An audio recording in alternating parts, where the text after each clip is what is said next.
এমন সুন্দর জীবন, এমন সুন্দর যৌবন, আহা শক্তির টাইমটা, জীবনের সক্ষমতার সময়। ছোটবেলা তো ভাইয়া দুর্বল, বৃদ্ধ বয়সটাও দুর্বল। তোমাদের অনেক কিশোর নওজোয়ান একজনের গায়েও চাদর নাই, কিন্তু মুরব্বী সবগুলোর গায়ে চাদর।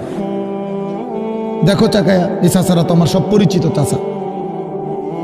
অর্থ হইল এই বৃদ্ধের এই দুর্বলতা তাকে চাদর গায়ে দিতে বাধ্য করেছে। তার শরীরে শীতের অনুভূতিটা বেশি, ঠিক কিনা বলেন নাকি? কিন্তু তোমরা নওজোয়ান, তোমাদের অধিকাংশ কারো গায়ে চাদর নাই। তোমরা দেখো ভাইয়া, আমার গায়ে কোনো চাদরই নাই। তাইলে বুঝাইতে চাইলাম, এই শক্তির সময় যৌবন। যুবক চাইলে পাহাড় কাইটা সমান করতে পারবে, যুবক চাইলে সাগর নদী মাটি দিয়ে ভরাট করে দিতে পারবে। একটা এলাকার যুবক ছেলেরা যদি চায়, সবার হাতে হাতে মদের বোতল পৌঁছাই দিতে পারবে। একটা সমাজের ছেলেরা যদি চায়, সবার হাতে হাতে নামাজের মুসল্লাও তুলে দিতে পারবে।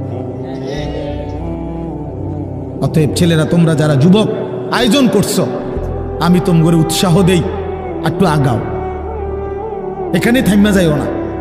একটা মাহফিল করছি, এক ফোটলা বিরিয়ানি খাওয়াই দিছি, খালাস না বন্ধু, একটু আগাও। তোমরা আবার বসো, যে কয়জনে মাহফিলের আয়োজন করছো তোমরা আবার বসো, যে আমরা কেমনে একটু ভালো হইতে পারি, একটু চরিত্রবান হইতে পারি, আমরা কেমনে নিজেরা নামাজ ধরতে পারি। একটু যদি হিম্মত করো যুবক, ইনশাআল্লাহ ভালো হবে।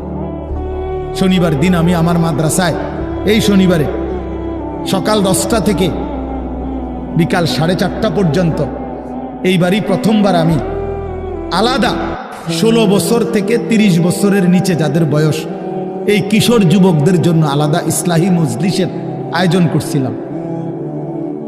আমার শায়েখ আল্লামা মুফতি মুশতাকুর নবী সাহেব বয়ান করছেন, আল্লামা মুফতি আমজাদ হুসাইন সাহেব বয়ান করছেন, হযরত মাওলানা মুফতি ইউসুফ বিন ইকবাল বয়ান করছেন, আমাদের কুমিল্লা ক্যান্টনমেন্টের বড় একজন শিশু বিশেষজ্ঞ ডাক্তার মিজানুর রহমান, উনি বয়ান করছেন, আমি নিজে কিছু কথা বলছি।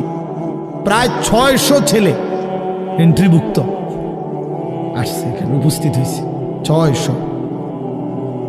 সন্দ্বীপে, চট্টগ্রামে আমরা প্রতি বছর সন্দ্বীপ যাই, সেখানে 4টা-5টা ছেলে ফজরের নামাজের জন্য, তারা বন্ধু কলেজের ছেলে, 4-5 জন ছেলে মাত্র।